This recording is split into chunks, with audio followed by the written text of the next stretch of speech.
Good afternoon, everyone. All right.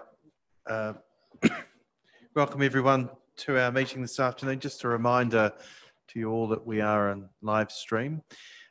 Sarah has also advised me that we're still on one microphone per person, but there is an official request gone to IT to have it resolved. So hopefully for future meetings, it'll be sorted. All right, so we come to business. So the first is apologies. Do we have any apologies for this afternoon? Any conflicts of interest? So we come to item 3, the confirmation of minutes, 3.1. So there's a recommendation moved by Councillor Atkinson, seconded by Councillor Doody. Any discussion? I'll put that. All those in favour, please say aye. Contrary, declare that carried.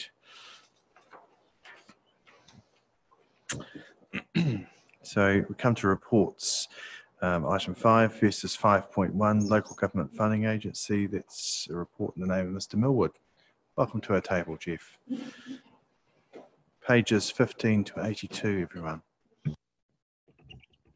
Good afternoon, Mr. Mayor and councillors. This report has two things. One, to increase the covenants for the revenue to debt, debt to revenue, and the other one is to provide delegations to the two people noted in the report to vote on our behalf. I'll be present on Zoom, but this provides surety that the vote is taken. I take the rest of the report as being read.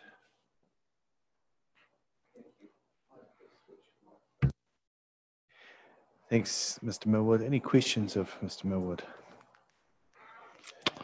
No? Someone prepared to move the recommendation? Councillor Barnett, seconded by Councillor Ward. Councillor Barnett, do you wish to speak? Just quickly, it's obvious that in extraordinary times there needs to be some extra measures taken. Thankfully, it doesn't look like our council's in that top tier that actually needs this measure, but it does seem a sensible move.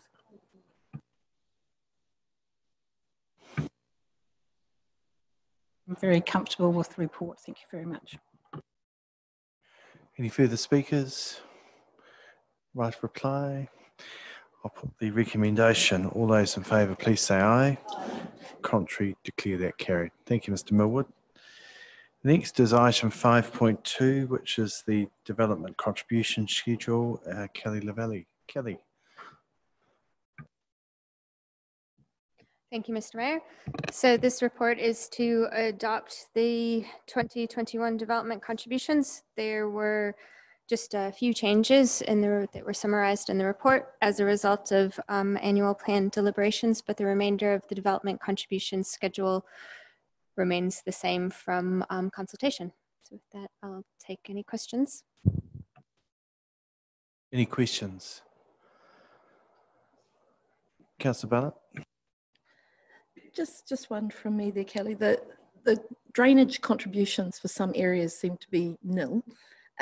Is that being reviewed in the future in light of the fact that there are some areas there that do have significant drainage issues? So my best understanding to answer your question is that most of the drainage related issues that occur in existing areas are not attributable to growth. So it would only be the growth related projects that show up within the development contribution schedules. And for most of the urban areas, we have drainage projects catering for that specific development in that development contribution area, which would be separate from this scheme. Any further questions? We have a recommendation. Someone prepared to move? Oh, I'll move it. Seconded by Councillor Bryan. I have nothing to add. I think it's a good report. Thank you, Kelly, and happy to support it. Any further contributions? I'll put the recommendation. All those in favour, please say aye. Contrary, declare that carried. Thanks, Kelly. So we come to item 5.3. Is that you, Miss? Are you leading that, Jeff, or is Paul coming up to present that paper? This is carryovers. Pages 108 to 118.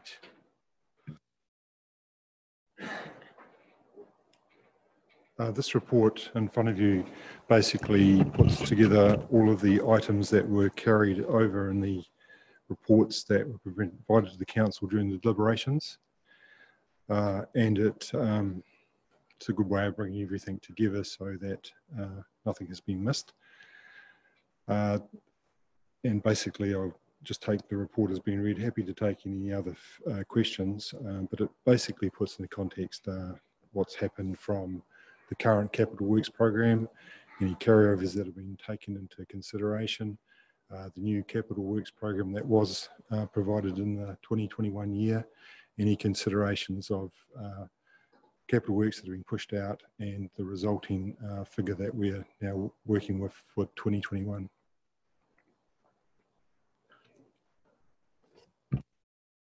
Thanks, Jeff. Any questions?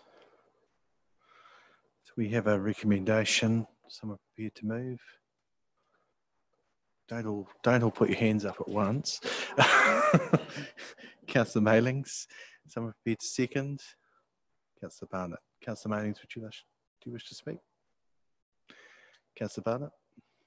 Any further speakers? I'll put the recommendation. All those in favour, please say aye.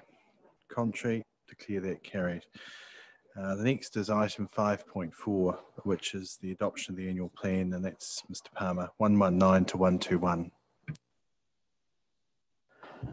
Thank you, Mr. Mayor. Clearly, this is the report that draws together all of the work that has been done over the last near enough to 12 months in some cases about preparing a draft annual plan, going through a consultation process, receiving submissions back on that and forming a view. And in the middle of that, of course, we've had COVID, which has added a dimension which we've not seen before. I think it was somewhat, given the timing of COVID, I think it was good that we had actually got our process underway and out for public engagement before COVID in some ways, and we extended the timelines, which enabled people to be able to comment. We got relatively few commentators on our annual plan, although there were a high number of submission points from each submitter, which was good. We've landed in a position that the council's considered through its consideration and deliberation on submissions, and now is in the place to formally adopt its annual plan. And that's an important step, as we can't actually set rates until we've adopted an annual plan, and we're adopting ours before 30 June, which is what the statute requires. I'd note that there are a number of other councils who have already signalled that they won't meet that time frame because they were either late putting their draft annual plan out or have needed further extension to deal with the issues associated with COVID pandemic. So in a separate attachment is the draft annual plan document. You may have had a chance to have a look at that. That draws together all of the key threads. There's a resolution or a recommendation that Jeff and I be authorised to make any further minor editorial changes that occur before it's finally published. I'm not anticipating any, but if there are, that authority is sought. Other than that, I'm happy to answer any questions you may have. Thank you. Thanks, Jim. Any questions? Well, I'm going to move this report and seconded. So I'm going to move the recommendation and seconded by Councillor Atkinson.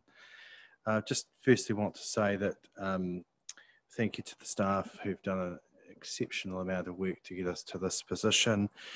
As we all know, we went out in the early part of this year, we went out with a 4% suggested increase, and that's what we went as the basis of our consultation. And obviously, clearly, since COVID-19, we indicated to our community that we would look to revise that, and that's what we've done.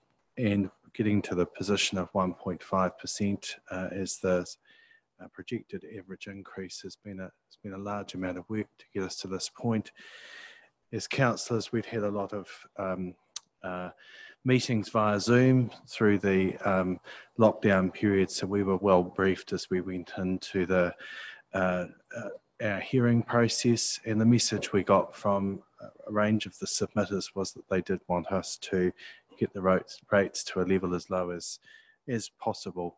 I'm really pleased we didn't go out with a position, as others were tempted to indicate that they get to zero, because there's consequences in getting to zero, as other councils have found, and not being able to deliver on that is disappointing to communities when you indicate that. So I'm pleased that what we did was indicate that we'd get to a position that we would get to as low as possible, and that's what we've done in this exercise.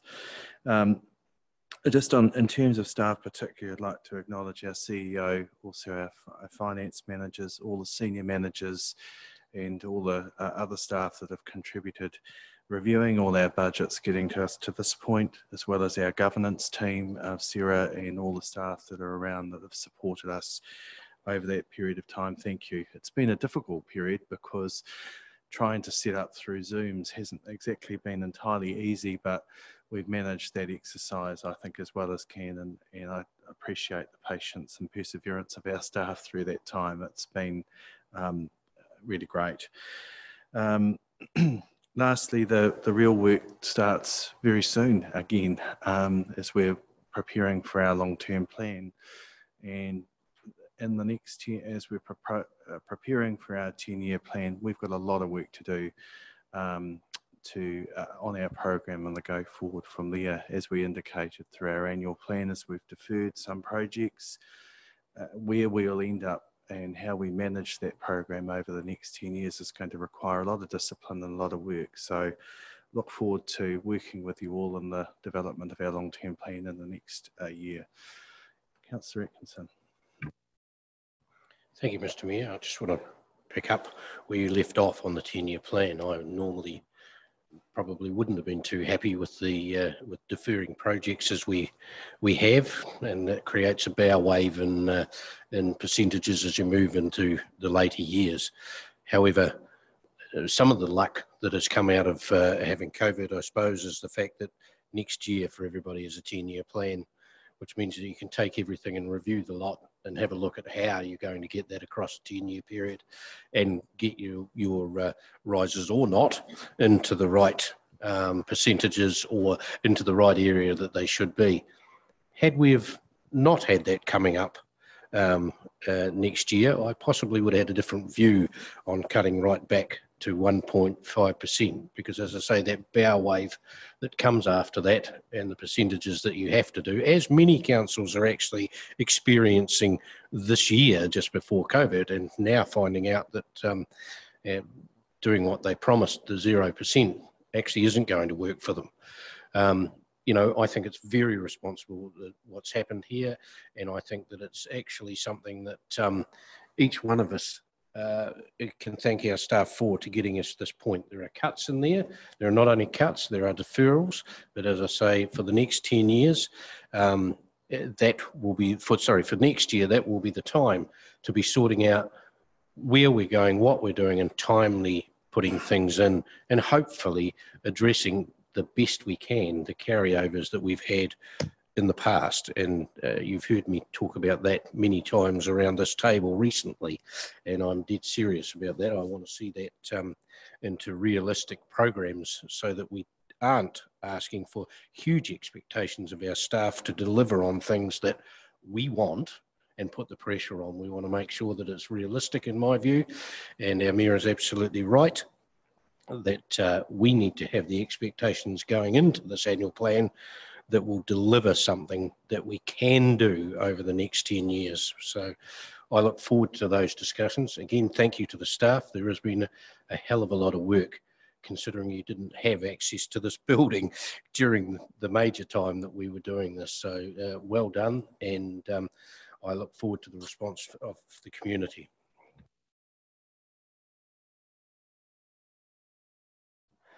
Yeah, while I agree with Councillor Atkinson that there's a bow wave coming, I can't really support this because I don't think we did enough by gaining a bit more efficiencies out of the council. Smoothing our situation across affects the following years coming, and I think with this COVID thing, that the following years coming is going to be the real challenge for this council.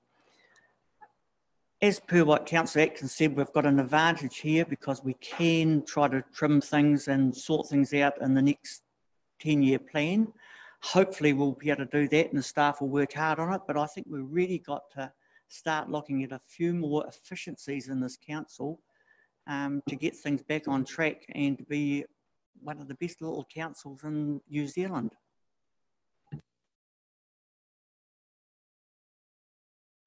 Yes, I'm fully supportive of this annual plan, and I would note that the normal CPI for local government costs sits around 2 to 3% and has done so for many years. So at a 1.5% rate increase, we're actually below local government CPI, which means we have had to cut some levels of service across the board. So to have done any more than that, I think the public would have not been happy with the types of levels of service we would have had to cut. So I'm comfortable where we sit.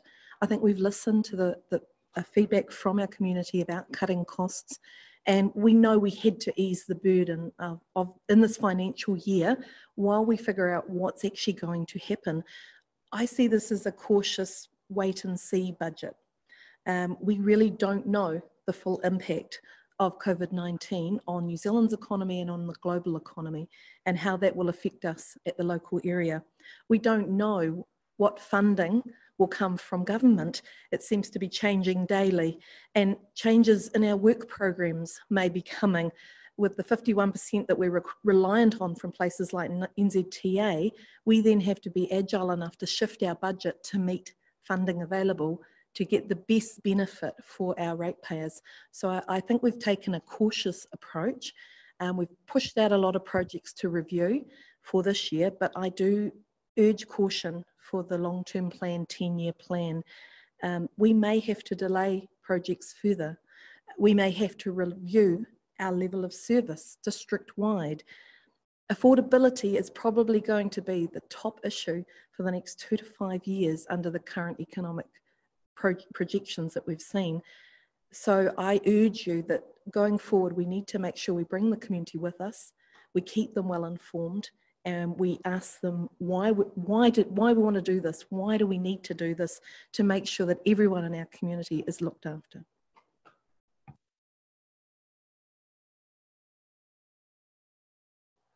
Thank you, Mr. Mayor. When we initially went out for consultation, we were looking and we thought we were doing well at 4%. We've now come in at the mythical average of 1.5%. I'm pleased to support this recommendation. I feel the staff and us as a council have done quite a big job. The reduction does not come without costs. There are some things that will be deferred. However, we've balanced the community expectation, which the media went out and drummed up 0% everywhere. I think that is pretty unrealistic and not a viable option for a business going forward. At 1.5%, we've balanced what we would have liked to have been doing with what the community expects of us. We've certainly kicked some cans down the road. So 21-22 is going to be a challenging year for us, together with the LTP. The effect of COVID-19, as Councillor Barnett has indicated, is not yet fully known. I don't think the effects on our local economy have all come home to roost yet. The effects are being suppressed by wage subsidies and other measures. So we're going into an area of the unknown, really. But I think we've acted with our community's well-being at heart, and certainly the recovery plan and other things. I think the council has actually handled this very well, and we're in quite a good space. Fortunately, we're in a reasonably strong position prior to COVID-19, and that's enabled us to weather the storm to a certain degree. So I'm very pleased to support the recommendation. I regard 21-22 with some trepidation, but we'll cross that bridge when we get to it. Thank you.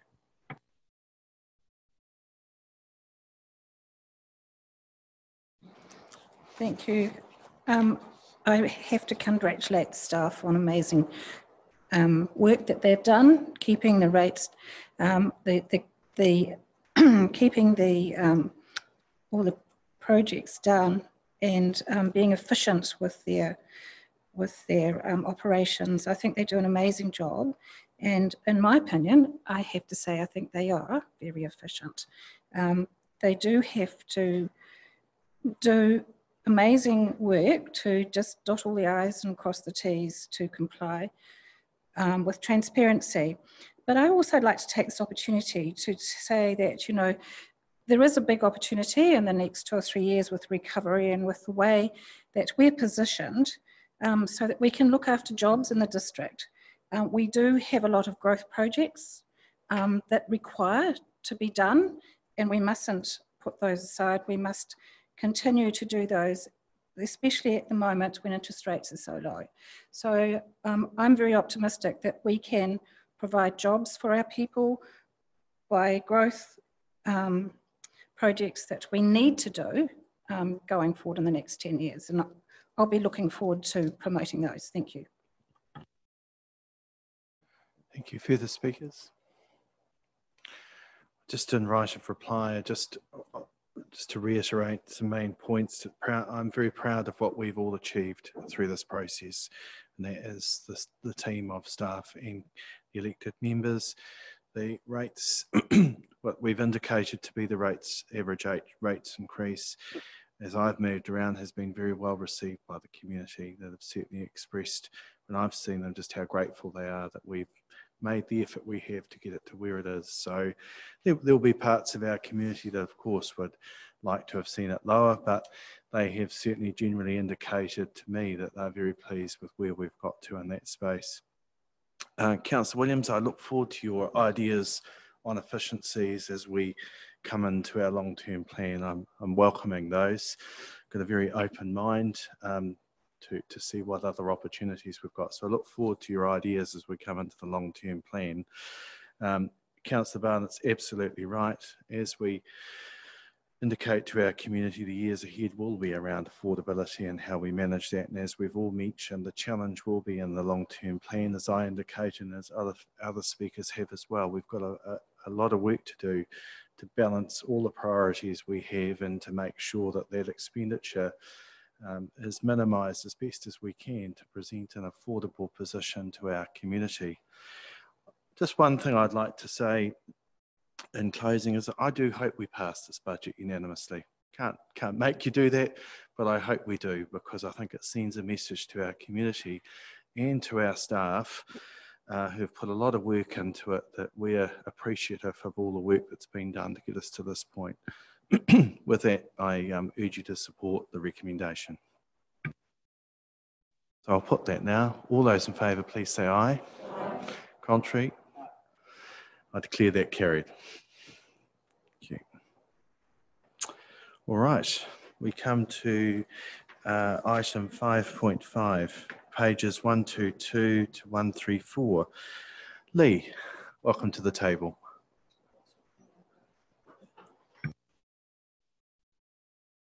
Thank you. Good afternoon. The rates resolution is a requirement under the Rating Act, and we need to carry it to set the rates for the new year. Any questions? It's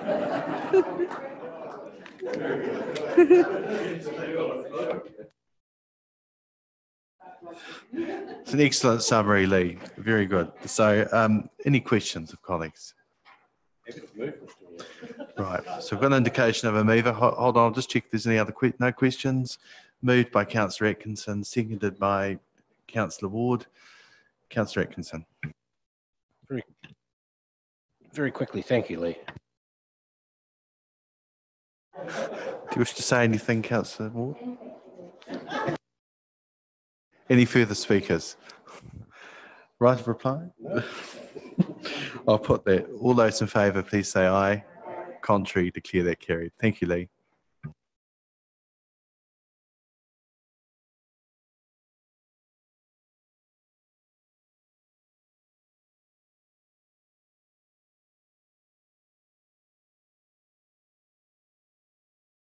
Okay, well that brings us to the to item 6. I have no questions. There's no urgent general business that I've been made aware of. So just to advise that our next meeting is on Tuesday, the 7th of July at 1 o'clock. Thank you everyone for your attendance, and just wouldn't mind if councillors could remain, just a couple of items to brief you on.